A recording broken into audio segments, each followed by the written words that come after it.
a Lina, así que voy a saludar entonces a nuestra queridísima Laura Ceballos. Laura, ¿cómo te va? Muy buenas tardes. Hola, Toño, feliz lunes, feliz día y feliz semana a todos. Quiero enviar una felicitación especial, sí, soy Chaira Ike. Nació ayer el pequeño Levi Mateo, el hijo de José Ramón López Beltrán, y la verdad es que qué gusto y qué alegría, y le deseo todos los parabienes, las bendiciones y la felicidad que se necesitan en estos casos.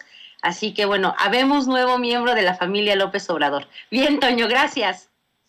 Qué bueno que lo mencionas, exactamente, nosotros no lo hemos dicho, pero pues ahí está la felicitación de la queridísima Laura Ceballos a José Ramón López Beltrán, el hijo del presidente López Obrador, ahora que llega otro retoño. Y bueno, le pido a don David que nos grabe, Laura, para comenzar con lo bueno, en lo que se va conectando.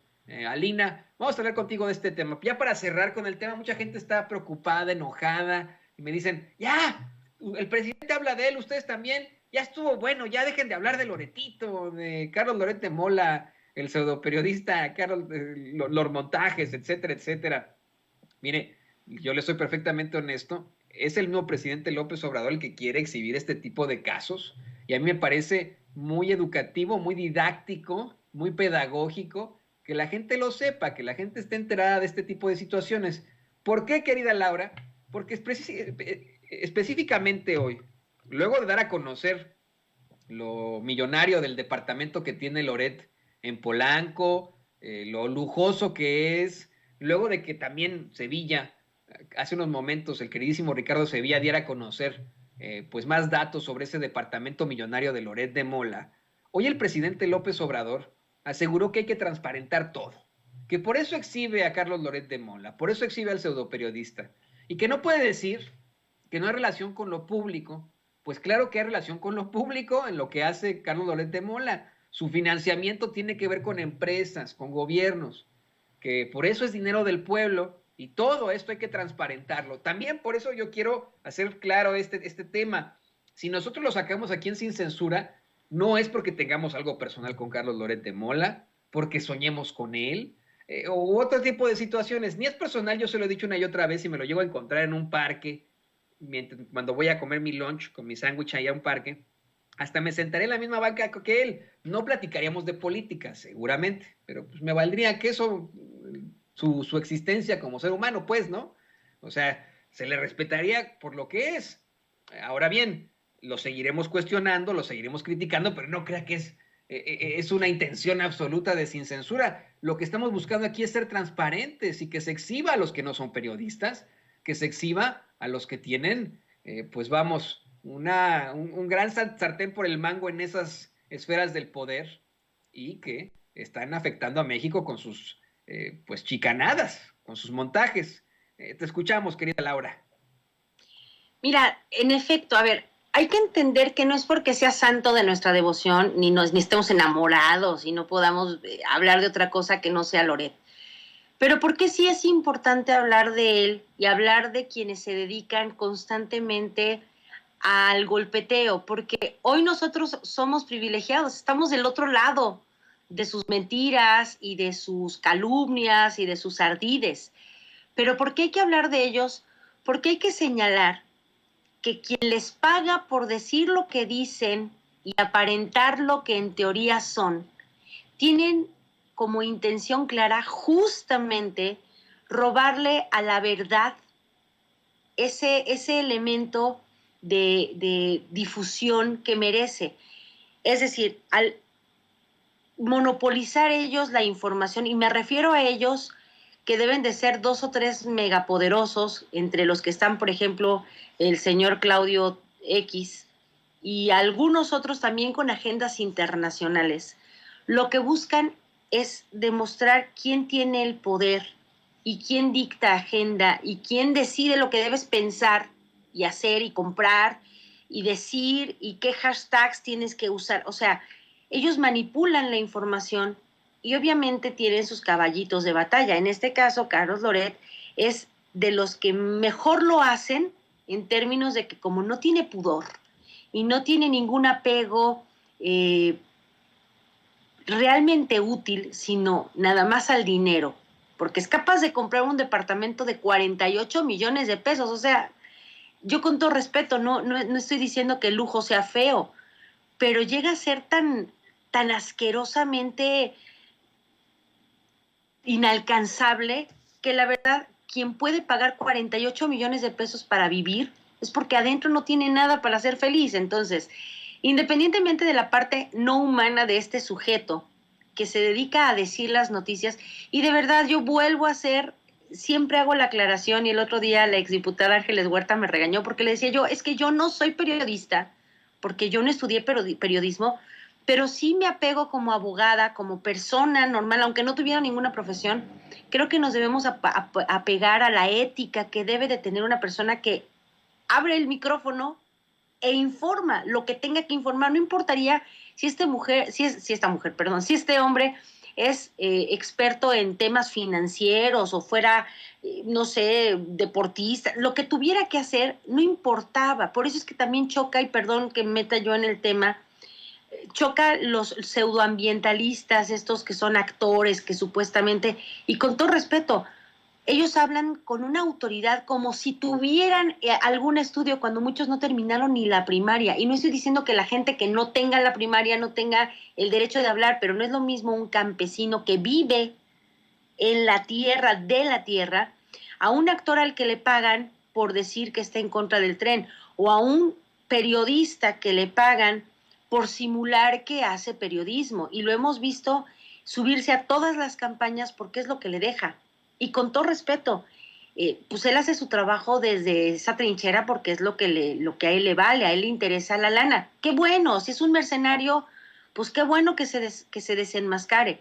Pero hay que hablar de él precisamente, Toño, porque es necesario que la gente que aún lo escucha y que tiene todavía eh, puesta su credibilidad en las mentiras que tejen alrededor de la verdad para que aparezcan como mentiras o como falacias o como incumplimientos de parte del gobierno, la gente se entere cuál es su verdadera intención y su verdadero rostro. La intención de Loret de Mola es seguir cobrando.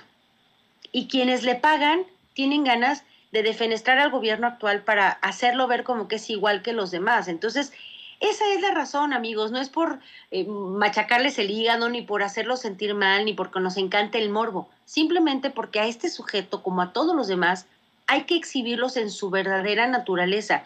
En este caso, ellos son sicarios de la información. Pagan precisamente grandes sumas de dinero para que estos sujetos hagan lo que hacen. No tienen pudor, no tienen rigor periodístico, no tienen respeto por la profesión que ejercen aún sin título, no tienen respeto por las audiencias, tratan a sus audiencias como imbéciles, como gente que no tiene la capacidad de razonar.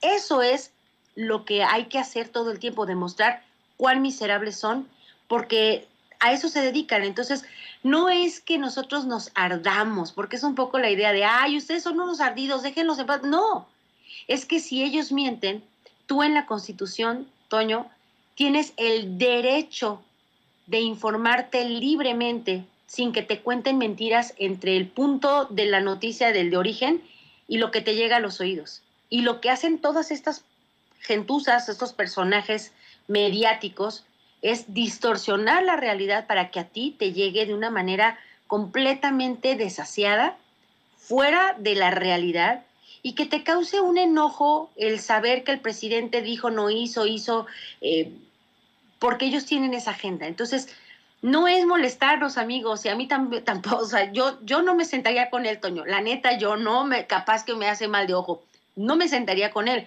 pero sí hay que entender que es su profesión la que lo pone en el centro del huracán de fenestrarlo a él como sicario mediático. No es otra cosa, no es molestarlos.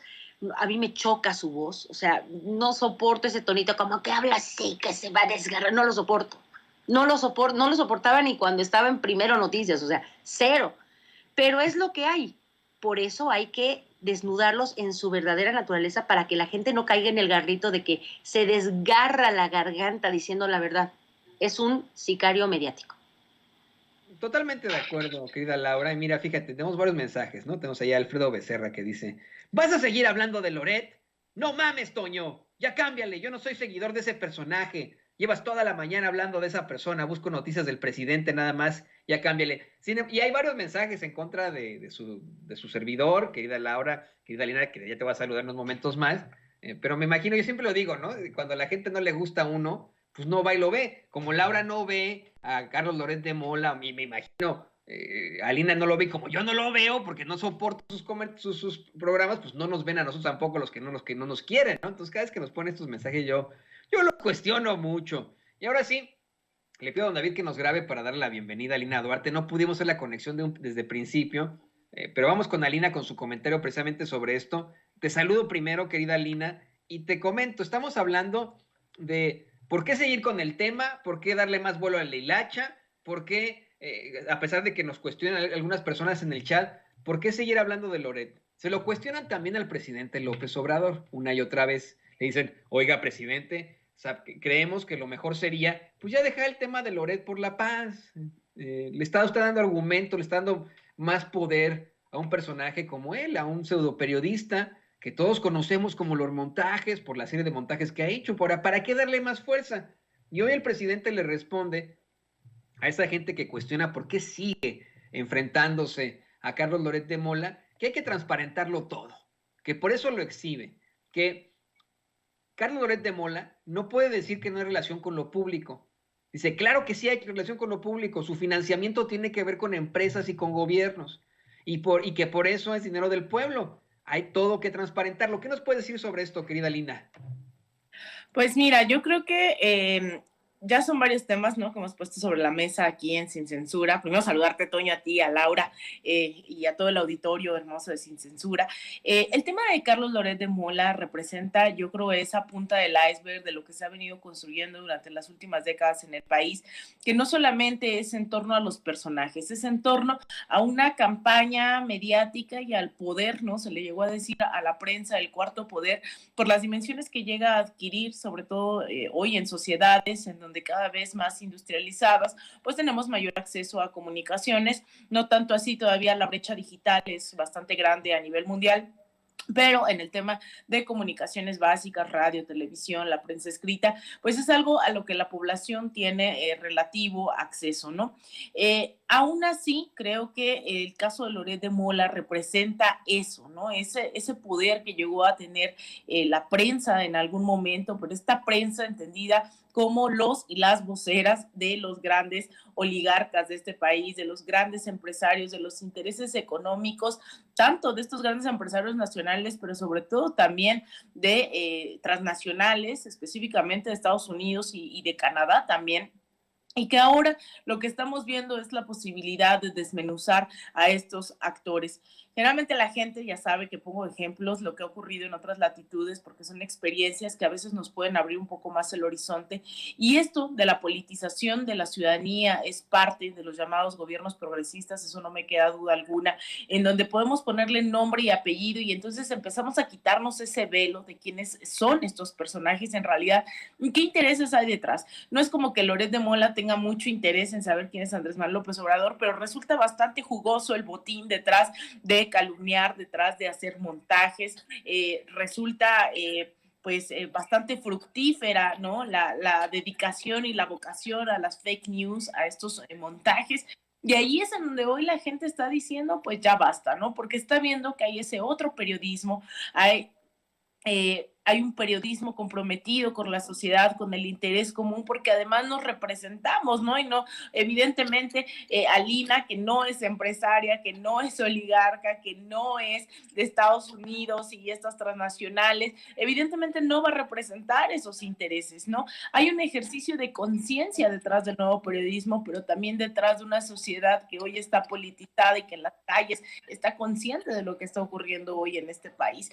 Entonces, ¿por qué hablar de Loret de Mola? Creo que hay una línea muy, a veces poco visible, ¿no? Entre seguir hablando de este personaje y lo que representa, y la otra, oye, creo que a mí lo que me da coraje no es hablar de Loret de Mola, es que al final ellos potencializan, ¿no? Sus páginas, pareciera que no hay primera plana, si el presidente no habla de Loret de Mola, estos videos que hacen, estos reportajes que hace, reportajes entre comillas, ¿no? Estas opiniones que escribe en el Washington Post no tienen eco si el presidente no los nombra. Entonces pareciera que se están enriqueciendo también de esta soberbia, ¿no?, que tienen para tratar de impulsar una campaña en contra de la llamada Cuarta Transformación, cuando no los vimos tan asiduos, ¿no?, en contra de la corrupción, en contra de los asesinatos, en contra del despojo que generaron los gobiernos anteriores. Entonces, ahí está, ¿no?, el seguir diciendo quiénes son, porque la gente ya lo tiene claro. Y por mucho que se le achaque hoy al presidente que está encabezando una campaña de deslegitimación contra los diputados, contra Loret de Mola, subestiman al pueblo mexicano que hoy está en las calles, que hoy está denunciando quiénes son traidores, que están denunciando quiénes representan a esos intereses extranjeros, y yo creo que hay que poner el acento ahí. Hay una sociedad altamente politizada que se informa a través de otros medios que no son los Loret de Molas, que no son Milenio, que no son Reforma, que no son El Universal, y que hoy están dispuestos y dispuestas a dar esa batalla comunicacional tan importante. No solo es la disputa de las narrativas, es la disputa también del futuro, ¿no?, de lo que estamos construyendo a través de esa conciencia colectiva, y que, bueno, está rindiendo frutos tan así que la gente hoy nos está viendo, la gente está en las calles, la gente está votando en los referéndums, en las consultas, y creo que todo eso es parte de un proceso que se puede perfeccionar, que se puede seguir construyendo siempre y cuando tengamos más pueblo informado y más pueblo consciente. Definitivamente, yo quiero insistir, no entiendo la intención de algunas personas en el chat de que dejemos hablar de Loret. Fíjese, ¿no? Y se nos dicen en el chat, ya dejen de hablar de Loret. Una persona me pone ahí que si yo me lo encontraba, hasta le pedí una foto para subirlo al Twitter, imagínense. Ya me imagino, un tal Nicolás Sosa dice, ¿no? Y yo digo, sí, cómo no. Pero a mí más bien me surge el cuestionamiento, ¿por qué nos estarán pidiendo en el chat que dejemos de hablar de Loret? ¿Es porque están hartos del tema? ¿O porque no quieren que hablemos de Loret de Mola? Ahí está, ¿eh? Ahí lo dejo sobre la mesa, porque es lo mismo que le dicen al presidente López Obrador. No hables de Loret. Ya deja el tema de Loret en La Paz. ¿Por qué? Hay que seguirlo exhibiendo. Así de sencillo. Y grábenos, don David. Bueno, se les cumplió. Vamos a un tema distinto, mis queridas compañeras. Querida Laura, hoy el presidente López Obrador se refirió a lo que ocurrió este fin de semana acá en Estados Unidos, un mitin en el que el expresidente Donald Trump salió con sus tonterías de siempre, ¿no? Salió a decir que presionó al gobierno de México y que dobló al segundo de a bordo del gobierno de México para que detuvieran a los inmigrantes en México, que le caía bien el presidente López Obrador, a pesar de ser socialista. Ese lujo se dio Donald Trump.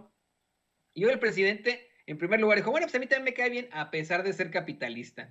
Y lo que es más interesante es que, pues, estamos en cuestiones electorales. Estas declaraciones las hace Trump en medio de un meeting en el que apoya a un candidato a una senaduría, que es un escritor de la ultraderecha aquí, ¿no? Por ejemplo. Y el presidente menciona eso, lo que está pasando es una cuestión política. Es meramente político, es meramente electoral, pero nosotros como gobierno y como mexicanos no vamos a dejar que utilicen a nuestro país como piñata. Lo que sí aclara el presidente es que casi lo dice de forma coloquial como todos los mexicanos. Así es Trump, así es ese güey. Los conservas, en todo caso, pues cambian de chaqueta constantemente, así dice él, ¿no? Cambian de chamarra constantemente. ¿Qué nos puedes decir tú sobre esto, querida Laura Ceballos? Pues mira, es que es bien curioso. Cuando Trump, la primera campaña, tenía como objetivos decirle a la gente de Estados Unidos, yo los voy a proteger de todo mal, vamos a hacer lo que pasa en las películas gringas, nosotros vamos a ser los protectores del mundo, vamos a poner un muro y los mexicanos son violadores y asesinos y les vamos a poner una muralla para que no pasen. Y no pasó. O sea, tal cosa no sucedió, ni puso el muro, ni nos lo cobró, ni... O sea, y creo que de todos, no estoy diciendo que sea buenecito, pero de todos los presidentes fue el que menos deportaciones logró más Barack Obama con su carisma y con su buena ondita que Donald Trump. Pero lo que se dice en campaña siempre hay que quitarle como el 95% de espuma. En el caso de Donald Trump lo está haciendo porque quiere demostrar que él es el líder, el que sabe que todos los demás siempre están a su disposición. Pero pues así como dijo el presidente, pues sí, ya saben cómo es, hombre, o sea, ¿para qué le creen? Él es una persona, es un ególatra, un megalómano, que no tiene otra forma de ver al mundo más que él desde la cima, y los demás son simples hormigas que puede pisar y quitar.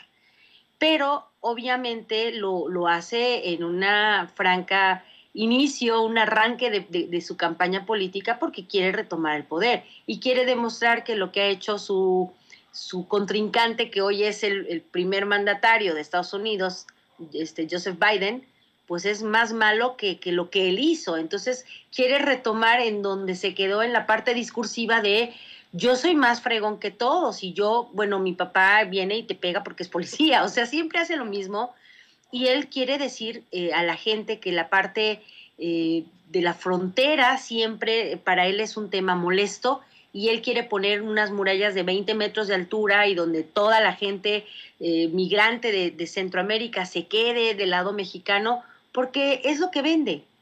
Y el presidente por eso hoy lo dijo, a ver, no le hagan tanto el caldo gordo porque este hombre se va a atragantar con él, porque para él es lo que vende, la imagen de lo que él va a hacer cuando sea presidente. Ya fue presidente y no lo logró, entonces lo tiene que retomar de donde se quedó para magnificarlo como todo lo que dice y hace. Y ustedes, pues digo, ahí sí que tú estás del lado en donde te llegan de primera mano las cosas que él hacía y cómo las hacía, porque él lo magnifica todo. Pero yo creo que tenemos muy buen presidente, y aunque le tocó el final de la presidencia de Trump y toda la presidencia de Biden, cuando se den estas nuevas campañas, le va a tocar todavía al presidente Andrés Manuel estar siendo el que le ponga cara del lado mexicano. Y creo que el presidente tiene una virtud, es como a manzalocos, porque la verdad no hizo Trump, lo que supuestamente iba a hacer y que lo iba a poner bajo su pie, o sea, no lo hizo, porque el presidente tiene pues una cosa que se llama dignidad, y entonces el presidente le puso su barrera muy delimitada y Trump no pasó. Entonces, yo creo que de Trump es como los cafés estos de la cafetería de la Sirenita, que cuestan muy caros, que te ponen 2/3 de espuma y lo demás es un café muy malo. Igualito es Trump. Sí, no, definitivamente. Acá, querida Laura, el problema es que mucha gente son trompistas de closet. Eso es lo preocupante, ¿no? Muchos dicen, ay, yo no hubiera votado por Trump, pero bien, que tienen su corazoncito racista antimexicano acá en Estados Unidos. Y mire, ya de pronto van a votar, a brotar, querida Lina, le pido a David que nos grabe, van a empezar a brotar los pro-trumpistas en el chat. Uno empieza a hablar de Trump y salen los bots ahí que lo aman y que lo defienden. Imagínense, eso sí no se la creo a los bots, ¿eh? Cuando dicen, yo no soy bot, Toño, pero estoy a favor de Trump. ¿Sí, cómo? Pues si Trump nos llamó violadores a los mexicanos, Trump híjole, nos puso como narcotraficantes, una persecución horrible durante su término como presidente a los mexicanos, a los hispanos en general, a los inmigrantes. No les creo, pero ni poquito, ¿no? Que me dicen, yo no soy bot, Toño, pero apoyo a Trump, sí, cómo no. Ajá. Pero bueno, querida Alina, tú que siempre eres muy, muy clara con tus pensamientos, con tus ideales, quiero explorar precisamente esa parte en la que el presidente López Obrador se burla de la declaración de Trump sobre su socialismo, ¿no? Dice Trump en el meeting que tuvo este fin de semana que le cae bien López Obrador, aunque sea socialista. Y hoy el presidente López Obrador dice, sí, pues a mí también me cae bien Trump, aunque sea capitalista, ¿no? Y al fin y al cabo, queda muy claro, queda muy clara la opinión, la opción de precisamente la ultraderecha en el mundo, una ultraderecha que es cambiante y que con tal de convencerle a usted que nos ve y que nos escucha, bueno, pues pueden ser ambientalistas, pueden ser feministas, pueden ser luchadores por los derechos humanos. ¿Qué nos puedes decir sobre esto, querida Alina Duarte? Mira, Toño, en realidad la política en Estados Unidos ha girado tanto a la derecha durante las últimas décadas que cualquier cosa que no sea de ultraderecha es considerada socialista o comunista, ¿no? No simplemente es una campaña que hemos visto posguerra fría, sino que es real. lo hemos visto en las últimas elecciones presidenciales, un fenómeno como el de Bernie Sanders que aglutinó a millones de personas en torno a educación, en torno a salud, en torno a derechos que ya están establecidos a nivel global, que tendría que tener acceso a la población, y que en Estados Unidos vira tanto a la derecha y tiene tanto eco esta cultura, esta ideología neoliberal, ¿no?, capitalista, que cualquier cosa que sea un derecho pareciera que efectivamente la gente es comunista. Y en ese sentido, México para Donald Trump ha significado eso, y no es la primera vez que se refiere así al gobierno de México. Un Donald Trump que tú lo recordarás, Toño, en aquellos momentos durante las elecciones, cuando lo cubríamos aquí. Yo estaba en Estados Unidos y yo recuerdo mucha de la gente diciendo es que tú apoyas a Biden, y decía yo no apoyo ni a Biden ni a Trump. Hay que acabar con esta cultura, ¿no? No solamente neoliberal, sino profundamente capitalista, imperialista, y que el establishment en Estados Unidos significa tanto republicanos como demócratas. Y yo entendía que había un eco dentro de cierta población latina por el presidente Donald Trump en términos sumamente nacionalistas. Para quien no le siguió tanto la pista a Donald Trump, pues fue un poco ese efecto del outsider, ¿no? Un personaje que venía de fuera de la política de Estados Unidos y que era un poco como nuestro Vicente Fox, que se vendía, ¿no? Que además incluso, así como en México decían que Vicente Fox no iba a robar porque no necesitaba dinero, bueno, un poco esa era la lógica también con Donald Trump. Lo que fue muy difícil en los términos electorales, porque evidentemente mucho de nuestro auditorio, obviamente también tiene la doble nacionalidad y también podía votar en Estados Unidos. Obviamente en ese sentido tenían que votar o por Biden o por Donald Trump, ¿no? La opción de no votar era impensable, y yo lo celebro, pero también se negaban a ver que con Donald Trump no solamente era esta relación con México, con López Obrador, que se había mantenido al margen de los ataques, sino un personaje profundamente racista, nacionalista, le dicen supremacista, ¿no? Que en realidad es un poco este fascismo, ¿no? También, en lo cual incluso organizaciones muy serias en Estados Unidos, como el Southern Poverty Law Center, este centro de pobreza del sur, había registrado el incremento, no sé si del 20-30% de ataques con discursos de odio, ¿no? O ataques de odio durante la llegada de Donald Trump, e incluso el incremento de grupos supremacistas en Estados Unidos. Es una realidad que se nos niega muchas veces, ¿no? Hacia afuera de Estados Unidos. No se nos permite ver que, por ejemplo, hoy el Ku Klux Klan todavía existe en Estados Unidos, ¿no? Estamos hablando de 2022 y todavía existen estos grupos que salen a matar, y que con Donald Trump salían, ¿no?, a perseguir migrantes en la frontera y a detenerlos y hacer propiamente acciones que no les correspondía, porque hay que decirlo que también el sistema estadounidense es sumamente racista y sí puede detener como si estuviera de cara de migrantes, pero bueno, lo hacía gente que no era de la Border Patrol, que no era de la policía fronteriza. Y ese era el tema de Donald Trump. Ahora, también, y con esto quisiera como concluir y profundizar también el debate con nuestro auditorio, decir que Andrés Manuel López Obrador está en su rol de presidente, y él lo dijo en julio del año pasado, él no se va a poner con Sansón a las patadas, lo decía en el aniversario del natalicio de Simón Bolívar, meses antes, semanas antes de la cumbre de la CELAC. Y ese discurso para mí es histórico porque hace una radiografía de las necesidades de México en política exterior y de la urgencia de cerrar lazos con América Latina. Y también de decir que Estados Unidos ya no es ese gobierno que solía ser décadas atrás, ya no tiene ese poderío, y que lo basa sobre todo en lo militar, porque financieramente tiene deudas brutales Estados Unidos, pero aún así hay una dependencia financiera a través de organismos como el Banco Mundial, como el Fondo Monetario Internacional, hacia nuestros países. Y Andrés Manuel no va a decir lo que hace Estados Unidos tan abiertamente, pero nosotros sí podemos, y nosotros sí podemos profundizar ese debate, podemos profundizar en estas acciones, porque yo no creo que los migrantes tengan que ser tratados como moneda de cambio, y yo no creo que México tenga que aceptar políticas tan denigrantes como quédate en México, violando todos los tratados internacionales, y yo no creo que México tenga que poner y desplegar a miles de militares, a miles de la Guardia Nacional, así sean de la Guardia Nacional, haciendo el trabajo sucio de Estados Unidos contra los migrantes, ¿no? Contra quienes nosotros hemos dicho que se les respeten sus derechos en Estados Unidos, pero en México todavía es un viacrucis ser migrante en este país. se les vulnera sus derechos de forma atroz y el colonialismo y el racismo está dentro de instituciones como el Instituto Nacional de Migración.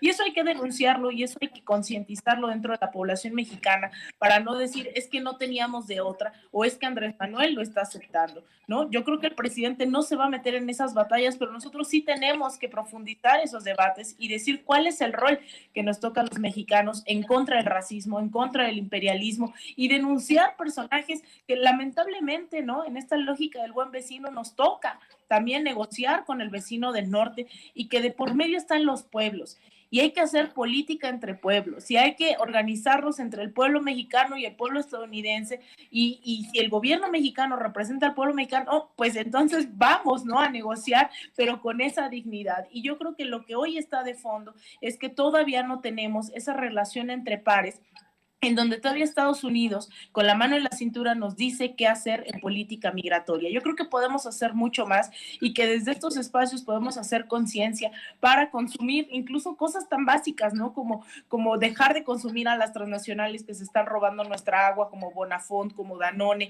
como Coca-Cola, empezar a consumir local, respetar el territorio, llamar a la defensa de nuestros territorios y profundizar, ¿no? En esos debates para que después sí podamos hablar entre pares con un Estados Unidos que se cree dueño del mundo, que cree que somos su patio trasero y que evidentemente Andrés Manuel no lo va a hacer de manera frontal porque entonces nos metemos en una guerra, ¿no? O sea, no es el rol del presidente, pero sí de nosotros, de seguirnos informando y seguirnos politizando para acabar con este poderío en lo que cabe, dentro de lo que cabe, ¿no? En nuestras manos, porque evidentemente no podemos hacerlo todo, pero sí confrontar este tipo de situaciones con personajes tan terribles, ¿no? Como lo son Donald Trump, pero también como lo son los demócratas, que son muy cínicos, que son muy doble cara, y también obviamente con los republicanos.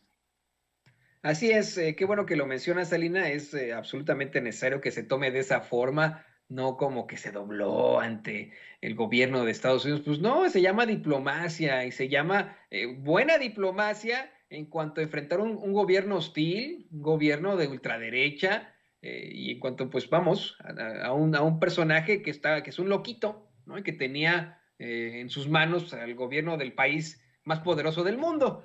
Querida Lina, por favor, compártenos tus redes sociales para que la gente se siga poniendo en contacto contigo. Como siempre, te agradecemos infinitamente tu participación aquí en Sin Censura.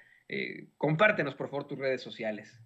Muchísimas gracias, Toño. Pues yo las y los invito a toda la auditoría que me sigan en Twitter, en @Alina Duarte _, en Instagram _Alina Duarte, en facebook.com /Alina Duarte periodista, y también en mi canal de YouTube. Vayan, suscríbanse y pues nos vemos el resto de los días en Sin Censura Nocturno, y aquí todos los lunes también en esta mesa con mi comadre Laura. Te mando un abrazo, Laura, a ti, Toño, a Ceci, a todo el equipo y también al auditorio de Sin Censura. Lo mismo, te agradezco muchísimo a ti, Laura Ceballos Alcázar, por esta pues excelente participación hace unos momentos. Por favor, también compártenos tus redes sociales. Te agradecemos que estés dando una respuesta muy puntual también en nuestros chats. Ahí te estamos leyendo en estos momentos. Compártenos también, por favor, tus redes sociales, querida Laura. Bueno, pues a mí me pueden seguir en Twitter como @CeballosLaura, en Facebook como Laura Ceballos, y estamos haciendo todos los días trabajo en Sin Línea MX. Los invitamos a las 11 de la mañana de lunes a viernes, y eso cuando no haya que salir a trabajar como abogada, pero a las 11 de la mañana todos los días con diferentes temas, siempre relacionados a la política, porque pues lo mío es la política y no me ando cambiando de chaquetas. No vayan a creer que hoy soy feminista y luego ambientalista. No, señores. Nosotros hablamos de política y de derecho electoral, pero siempre con la responsabilidad de respetar la inteligencia de la gente que nos hace el favor de vernos. Y hoy aprovecho el comercial, va a estar nuestra queridísima Antares Vázquez a las 8:10 de la noche en Sin Línea MX, hablando con Chato Carreón, con Pepe Arias y con Eric Gutiérrez, hablando de todo lo que pasó en estas últimas 2 semanas y de lo que viene para la Cuarta Transformación. Así que los esperamos a las 8:10 de la noche hoy para hablar con Antares Vázquez. Muchísimas gracias, Toño, y un abrazote a mi querida Alina. Muchas gracias a ti, Laura. Gracias, Alina. Les mando todo mi cariño.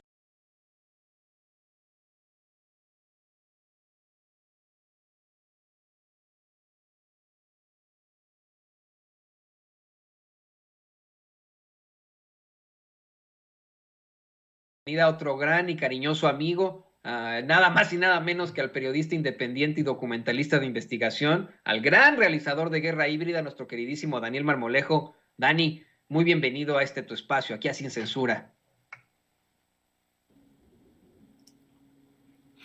Mi querido Toño, me da mucho gusto saludarte. Gracias por la invitación siempre amable, fraterna, sin censura. Y aquí estamos, Toño, luchando desde todas las trincheras de nuestro país para sacar a México adelante.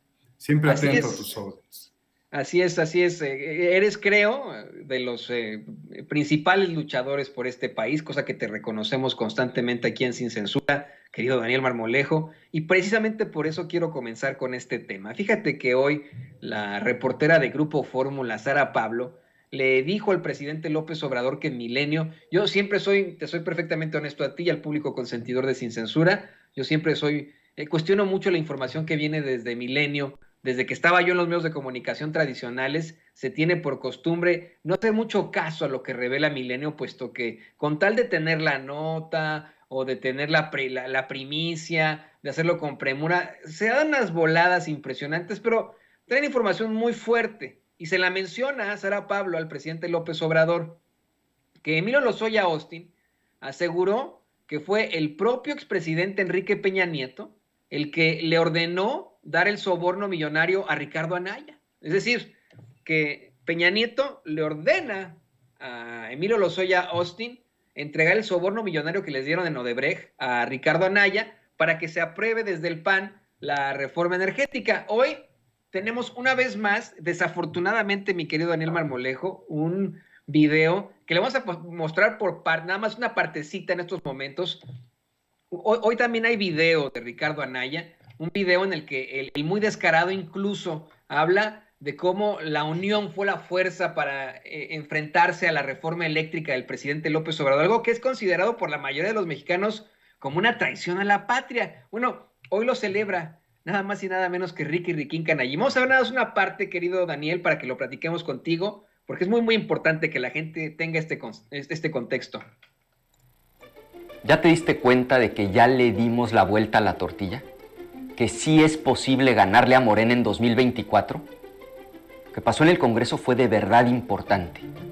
Que la oposición se mantuvo unida.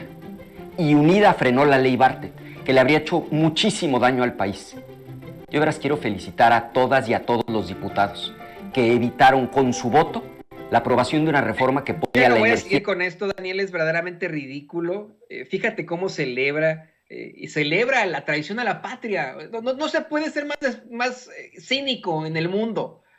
Celebra la traición a la patria, este desvergonzado de Ricardo Anaya, quien hoy es exhibido en la mañanera por una reportera, por un reportaje precisamente de Milenio, al decir que Emilio Lozoya lo está acusando a él directamente de recibir sobornos por órdenes de Enrique Peña Nieto para que se aprobara esa reforma energética que tanta problemática, tanta destrucción trajo a México. Te escuchamos, querido Daniel.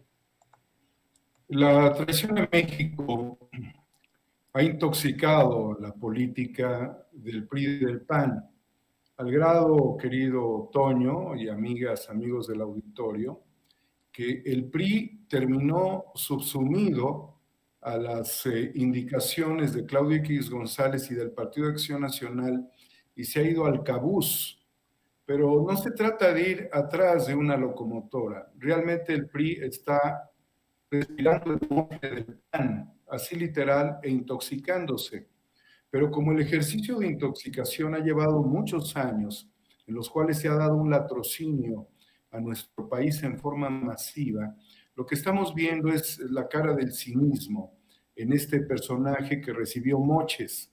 Desde que Coello Trejo tenía el tema y era el abogado de Emilio Lozoya, habló de una serie de videos, habló de materiales que pudieran señalar a grandes personajes, entre ellos suponíamos a Luis de Garay y desde luego Enrique Peña Nieto. Toño, no es novedad. Evidentemente, Peña Nieto manejaba sus cartas. Si bien no es un político realmente brillante, no es un político de grandes luces, de todos modos tenía la silla presidencial y aunque el operador técnico era Videgaray, él morboseaba sujetos.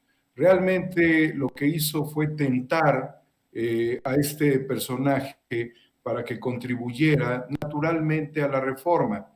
Yo estaba en la Cámara de Diputados queriendo acceder en aquella ocasión cuando fue determinante para el país que se hiciera esta reforma y se llevara a votaciones. No tuve la oportunidad de ingresar, aunque tenía yo acceso a la Cámara de Diputados. Ese día se me impidió porque la tensión fue muy grande y se pasó del salón de plenos a un salón aún más pequeño.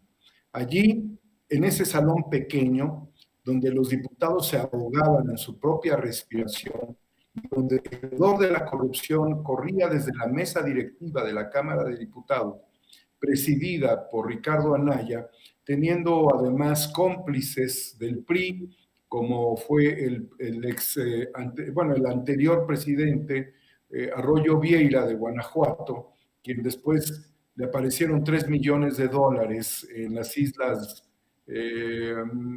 fue directamente de la Baja Privada de Andorra, cuando se destapó parte de una cloaca siendo el embajador de México en la República Oriental de Bolivia, perdón, del Uruguay. Todo esto señala muy claramente que es inobjetable e ineludible la corrupción de este personaje que fue muy claramente apostando a la estrategia peñanietista en algo que tiene que ver con el paso siguiente. Ricardo Anaya necesitaba vincularse y entregarse a las decisiones del PRI para poder aspirar a la presidencia de la República y votar y lograr un acuerdo en fast track. Le generó muchos problemas incluso al propio PAN.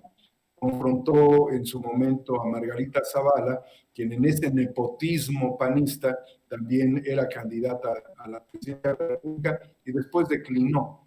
Y sabemos que todo esto se hizo a partir de credenciales y de un movimiento muy retorcido de Margarita Zavala. Todos ellos son una fauna de traidores a la patria, querido Toño. No es novedad. Lo que resulta un poco incómodo es cómo se ha llevado esto como una telenovela por episodios, administrada por Emilio Lozoya, innecesariamente, al grado de tener que terminar en la cárcel, pero no quiere estar solo. La realidad es de que Emilio Lozoya sabe que todos estos vínculos se han dado. Y mientras Rosario Robles ha apechugado, protegiendo a Videgaray, protegiendo a Peña Nieto, y que debiera estar acompañada al menos, en el caso de Rosario Robles, por Emilio Cebadúa, quien fue su jefe operativo más importante, teniendo el control de los dineros. Ella está sola, pero se ha limitado a entregar las pruebas necesarias porque todavía cree en la resurrección del PRI y cree en que Videgaray, el pacto que tienen, la va a salvar. Emilio Lozoya ya no tiene pactos. Desde un principio llegó a entregar elementos, pero ha sido demasiado innecesario para él que esto se prolongue. Y yo creo que por la misma razón, y ya lo tengo que poner en perspectiva, por la cual el ex senador panista Lavalle Mauri se encuentra en este momento en prisión, el siguiente es Ricardo Anaya. Entonces, para que Ricardo Anaya logre ciertas lógicas que evitaran su presencia ante las autoridades judiciales y ser llevado a un proceso en prisión, porque además sabemos que él es saltimbanqui, que se cambia de país como cambiar de calzones, lo que es ineludible en él es la traición y la corrupción. Es un personaje que encarna ambos factores.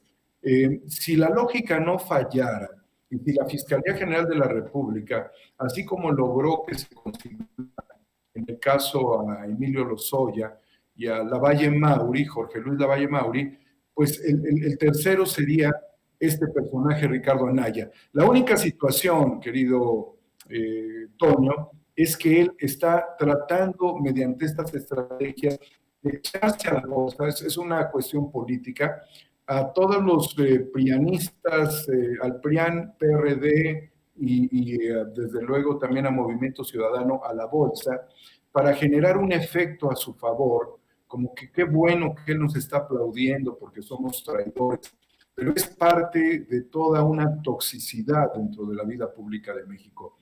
Esperaría yo, Toño, para cerrar el tema de Ricardo Anaya, que lo podamos ver en la cárcel muy pronto. Pues verdaderamente que sean escuchadas tus plegarias como mis plegarias, querido Daniel Marmolejo. A mí también me gustaría muchísimo que los principales causantes de la ruina de México enfrenten las consecuencias. Diga tú que exista ahí algún tipo de situación coercitiva, simple y sencillamente la justicia, darle a cada quien lo que le corresponde, la constante y perpetua voluntad de darle a cada quien lo que le corresponde, y creo que uno de los principales artífices de esa maldad que hemos enfrentado los mexicanos, de esa ruina, es nada más y nada menos que Ricardo Anaya. No lo dice solamente Toño Ruiz, no lo dice solamente Daniel Marmolejo, lo dicen propios miembros de su partido, excompañeros de él también, tanto del PRI como del PAN, ¿no? Así que, pues eso que tiene que quedar ahí muy, muy claro. Y le pido a don David que nos grabe, Daniel, porque hablando ahora del PRI, hoy el presidente López Obrador aseguró que no le extraña que la candidata del PRI en Hidalgo, Carolina Villano, y pareja de Rubén Moreira, haya dicho que hay que quitar las pensiones de adultos mayores, ¿no? Las pensiones a los adultos mayores. El mandatario incluso comenta que esta señora simple y sencillamente fue sincera. Pues, por ejemplo, al hablar del PRIAN, todos los panistas votaron en contra de las pensiones para adultos mayores y niños con discapacidad, y pues no le extraña que para ellos esto sea populismo, sea paternalismo. Comentó que Carolina Villano, la priista, la candidata del PRI en Hidalgo, todavía salió con que hay que quitar las pensiones para destinarlas a carreteras, y que así la hacían antes, ¿no? Nada más que no destinaban a las carreteras, sino que se lo robaban todo. Tú eres precisamente un especialista en el tema de Hidalgo. ¿Qué nos puedes decir sobre esto, querido Daniel? Mira, querido Toño, para empezar hay que recordar que el estado de Hidalgo pudo haber recibido cerca de 300,000 millones de pesos de presupuesto extraordinario respecto a todo lo que se había dado en otros gobiernos, y se hicieron algunos puentes, sobre todo en la capital, en Pachuca, mientras toda la infraestructura carretera del estado está totalmente destrozada. Es decir, sí hay un objetivo primario respecto a la inversión en infraestructura carretera. Lo que es infame, lo que es inaudito, lo que es inaceptable, es pedir que se retiren los recursos que ellos votaron en contra de las pensiones para adultos mayores, que ellos votaron en contra de que se volvieran constitucionales todos los programas del bienestar que también atienden a los niños con discapacidad, a los jóvenes estudiantes, todo lo que ha significado no utilizar estas estrategias a nivel electoral para ningún partido, sino que ya sean beneficios que estén plasmados dentro de la Carta Magna, un proyecto histórico de transformación a través de la dispersión de recursos a quienes más lo necesitan en uno de los 3 estados más pobres del país. Algunos dicen que está dentro de los 5 más pobres. Este es un dato que se pudiera corroborar. Yo creo que desde muchas décadas no ha dejado de ser de los 3 más pobres. Cuando tú recorres las comunidades de Hidalgo, te das cuenta que los programas sociales llegan antes de que estos pueblos se volvieran fantasmas. Y el origen caciquil de la candidata del PRIAN RD, Carolina Villano, que sería Villana, Carolina Villana, así lo dejo ya, no me puedo referir de otra manera a quien atenta contra los programas sociales. La idea es tener una ingente cantidad de recursos para aplicar sobre ellos estrategias para desaparecerlos. Los Moreira, lo sabemos, la cantidad de endeudamiento que dejaron en Coahuila. Además, Toño, de que no quieren a los abuelitos ellos detestan a los abuelitos, ellos detestan a las personas con discapacidad, ellos detestan a los jóvenes que quieren construir el futuro, ellos detestan a nuestro país, ellos detestan las reformas de López Obrador, ellos detestan que haya justicia social, ellos lo único que buscan es justicia, pero no justicia, ellos lo que buscan es robar, y así lo dice claramente el presidente. Quieren que esos recursos estén para que puedan ser utilizados y robados. Entonces estamos hablando del secuestro de los recursos públicos. Si allí terminara este asunto, querido Toño, pues bueno, es un deseo que no se les va a cumplir, porque además ya son constitucionales, pese a que votaron en contra. Pero ¿cómo ves que también votaron en contra de la reforma eléctrica del presidente? Hubo un punto por allí que tuvo que retirar la Cámara de Diputados, promovido por la ahora candidata de estos partidos que han maltratado y destruido tan solo a este estado de Hidalgo durante 93 años sin alternancia, Toño. Y se retiró ahí un punto que tenía dentro del debate la diputada, porque había pedido licencia, la mesa directiva lo retira, pero de todos modos el voto venía alineado en contra de que el presidente López Obrador le bajara la electricidad a los pobres, dándole la oportunidad a CFE de que se fortaleciera sobre las empresas privadas. ¿Y cómo ves que apareció un video en donde se hace un análisis de que esta señora tiene una residencia muy grande en un club de golf en Pachuca, donde ella tenía un recibo de luz de aproximadamente 11,000 pesos y ahora el recibo bajó a 53 pesos? Le ponen Lady Diablito. Entonces la Lady Diablito estaría cometiendo un delito federal que se puede castigar hasta con 10 años por estar robándose la luz en su enorme mansión. O sea, a los Moreira no les bastó con endeudar y saquear a un estado. A los Moreira no les ha bastado con tener posiciones de representación, como por ejemplo el marido de la señora y ella, ambos diputados, fíjate nada más, actualmente diputados, ella con licencia, el diputado, o sea, que los diputados en este país chingado no pueden pagar un recibo de luz como corresponde. ¿Quién le da autoridad a los diputados? Porque son dos, de que se roben la luz, Toño. O sea, ellos sí tienen un recibo de luz que ya quisieran los pobres tener. Los pobres pagan más luz en comunidades alejadas, en comunidades sin agua, en comunidades destrozadas, sin economía, en comunidades polvorientas en Hidalgo, dominadas por caciques, y ellos en la capital, con esa enorme mansión, tienen el beneficio que quería Andrés Manuel para todos, pero ellos sí lo tienen y votan en contra del pueblo. Esa es la realidad de los hipócritas y traidores a la patria. Es muy justo llamarles traidores a la patria, y yo creo que bajo esta lógica argumentativa están perdiendo, si no es que ya perdieron, porque además la distancia es abismal. ¿Qué pasa en las campañas cuando estas vienen con los patrocinios corporativos? Porque son los patrocinios corporativos, como fue Odebrecht en el caso que mencionas de Emilio Lozoya.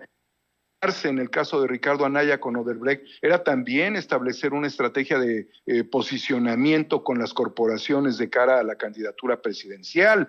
En este caso, votar en contra de la reforma del presidente es alinearse a nivel corporativo con las empresas del saqueo, con Grupo FEMSA, con Iberdrola, con las grandes empresas multimillonarias de la energía, que roban todo el sistema eléctrico que fue pagado por los mexicanos y que usufructúan a través de la red eléctrica, y que además impiden que CFE produzca cuando ellos quieren ganar por la producción, ganar así y producir así, beneficiarse ellos, tener concesiones eternas. Para eso sirven estos legisladores como la señora Vigiano, como muchos otros, y desde luego en esta amalgama destructiva quieren seguir robando, porque eso es lo que dijo el presidente. El presidente los catalogó de rateros, y yo tengo una lectura adicional con base en todo ello. Cuando estos van a perder, que tengan cuidado las corporaciones que los patrocinan, porque finalmente es un dinero que al final ni van a utilizar en la compra de votos, se lo van a agarrar y se van a echar a correr porque la derrota está garantizada. Es con lo que quisiera cerrar y le pido a don David que nos grabe, querido Daniel. Hoy el presidente López Obrador le restriega en la jeta a los conservadores que tiene el 71% de aprobación según la encuesta de Morning Consult, una empresa independiente de acá de los Estados Unidos y que lo sitúa aún en el segundo puesto de los líderes más reconocidos del mundo, por abajo de Narendra Modi, el primer ministro de la India. El presidente se lo restriega en la jeta a los conservadores. Y también, pues hace esta mención sobre Carolina Villano. ¿Qué peso tiene que el presidente de México le diga a los mexicanos, exhiba ante los mexicanos, que la candidata que tiene el PRI en Hidalgo exigió que se acabaran las pensiones para adultos mayores con tal de ponerlas en cuanto a carreteras que, como bien lo mencionabas, el mismo presidente plantea, pues ni las construían porque se robaban el dinero? ¿Qué peso tiene esto, querido Daniel, frente ya a las muy cercanas elecciones en Hidalgo? ¿Es el fin de la carrera y de la campaña de Carolina Villano, compañera sentimental, pareja de Rubén Moreira y el PRI?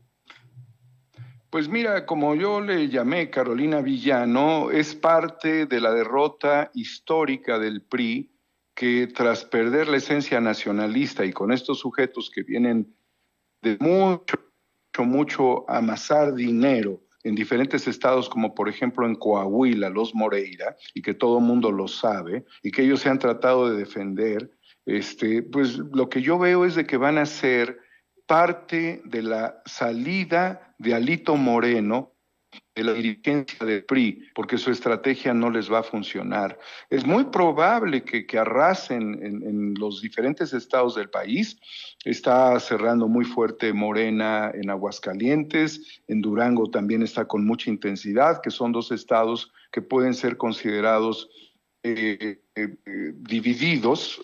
Hay una determinada división, hay un clasismo dentro de estos estados, pero el ejemplo, por citar alguno, que nos dio Veracruz, que había sido un estado indefectiblemente priista, que pues obviamente saquearon Veracruz como nadie, y que después de probar con el PAN y que tuvieron ahí a otro panista totalmente cuestionable, que además era un cachorro del Bester Gordillo, y bueno, pues todos sabemos que este gobernador, que estuvo por un periodo muy breve de 2 años, tiene todo tipo de señalamientos, y que su secretaria de Finanzas se encuentra prófuga, y que su procurador se encuentra prófugo o fiscal carnal, ¿sí? Pues Veracruz dio un cambio.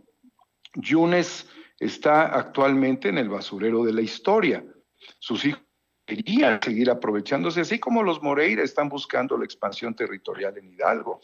Sin embargo, Yunes es un ejemplo de la caída del PAN y previamente pues vemos con Duarte la caída del PRI y que fue necesaria la llegada de Morena con el gobernador Cuitláhuac García.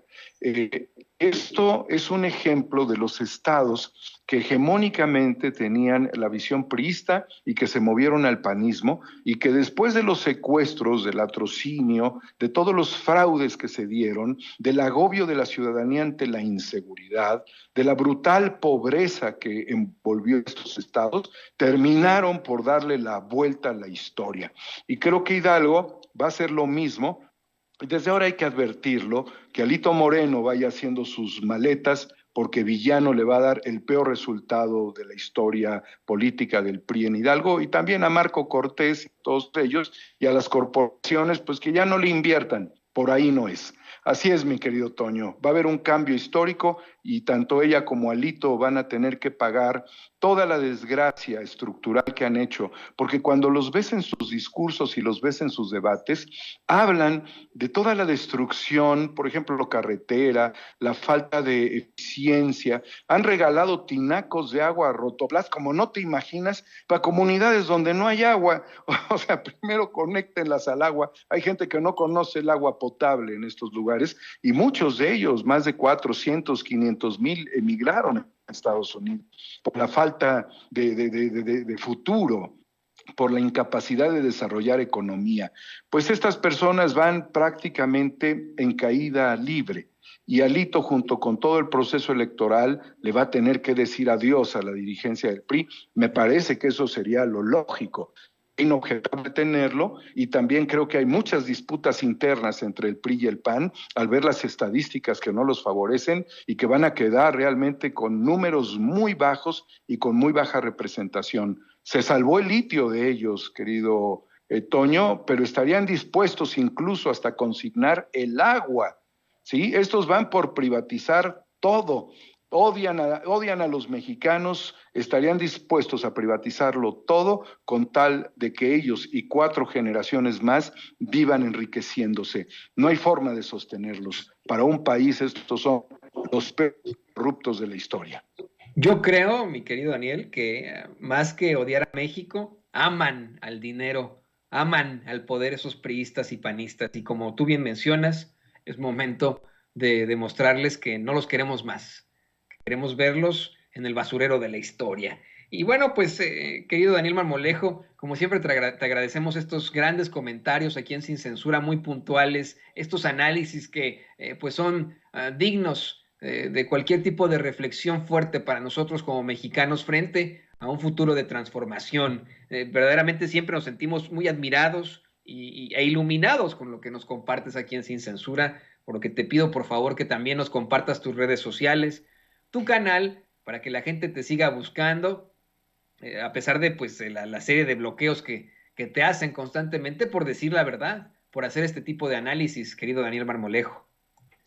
Gracias, querido Toño. Yo creo que no pueden ocultar la realidad estos personajes.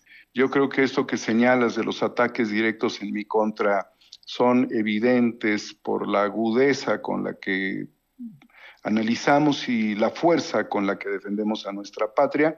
Señalas bien que aman el dinero, pero lo aman más que a su propio país. Y nosotros amamos más a nuestro país y la riqueza de su gente, pues que a las ingentes cantidades de dinero que ellos han malversado históricamente. Daniel Marmolejo, los invito siempre en Homo Ex Novo, a través de Twitter, y en el caso de YouTube a través de 4A República, y igualmente 4A República en Facebook, y solamente quisiera, si me lo permites, Toño, señalar que nuestro amigo Joaquín Ortega sigue todavía delicado y en observación. Tuvo 3 ingresos o reingresos al Instituto Nacional de Neurología y Neurocirugía. He contactado a los directivos para que por favor le den la máxima atención, y esto es necesario. Lamento que yo tenga que intervenir en la petición, pero lo debo de hacer. Pero ¿qué pasa con las personas a las cuales no se les puede auxiliar y que en su timidez, en su pobreza y en la fragilidad y en el empobrecimiento también de su salud, se encuentran pues sin un auxilio, sin una ayuda? Yo le pido a los médicos y a todo el equipo que conforma el Instituto Nacional de Neurología y Neurocirugía, que por favor cuiden a Joaco. Hubo algo que está sujeto a una valoración que quizás no debió ser. No voy a hablar más de este procedimiento, ni quiero opinar de más hasta no tener todos los elementos, pero y queremos mantener la calma, pero sí la presión social. Queremos que Joaco sea bien atendido, al igual que toda la gente en el Instituto Nacional de Neurología y Neurocirugía, y que no los rechacen si acaso un residente sin experiencia hace una valoración subjetiva. Necesitamos médicos que ayuden a los residentes a interpretar mejor los procedimientos y la actuación para evitar más riesgos, para evitar defunciones, para devolverle a las personas la salud y la posibilidad de seguir adelante como Joaco lo merece. Muchísimas gracias, querido Toño, y gracias a la audiencia de y por Sin supuesto, Censura. por supuesto, toda nuestra solidaridad con Joaco. Aquí también le extendemos nuestro brazo, nuestro apoyo. Qué bueno que lo mencionas, querido Daniel Marmolejo, y siempre pues viendo por tus amigos, por tus compañeros, por esos que luchan por la verdad con justicia. Muchas gracias a Daniel Marmolejo, nuestro apoyo a Joaco, y aquí, ahí lo tenemos siempre, con mucha fuerza desde aquí, desde Sin Censura. Y le pido a don... Amigos, amigas, regresamos en breve, pero mientras seguimos hablando sin pelos en la lengua, sin censura, usted puede suscribirse a nuestros 3 principales canales en YouTube. Sin Censura Media, en donde tenemos más de 1.600.000 suscriptores, Sin Censura TV, en donde tenemos más de 1 millón de suscriptores, y en Sin Censura Presenta, en donde queremos llegar muy pronto a los 100,000 suscriptores. Si usted ya está inscrito en Sin Censura Media, suscríbase en Sin Censura TV. Si ya está suscrito en Sin Censura TV y Sin Censura Media, suscríbase a Sin Censura Presenta. Recuerde que es gratis, no tiene que sacar un solo centavo de su bolsillo para apoyarnos. Dele clic en la campanita para que los señores y señoras de YouTube envíen las notificaciones cuando estemos transmitiendo en vivo y en directo o estemos subiendo videos. También nos puede seguir en Twitter en @Vicente Serrano y hasta en Instagram. Ojo, también estamos en Instagram. Son nuestras redes sociales y con el apoyo de ustedes seguimos creciendo, porque con ustedes todo, sin ustedes nada.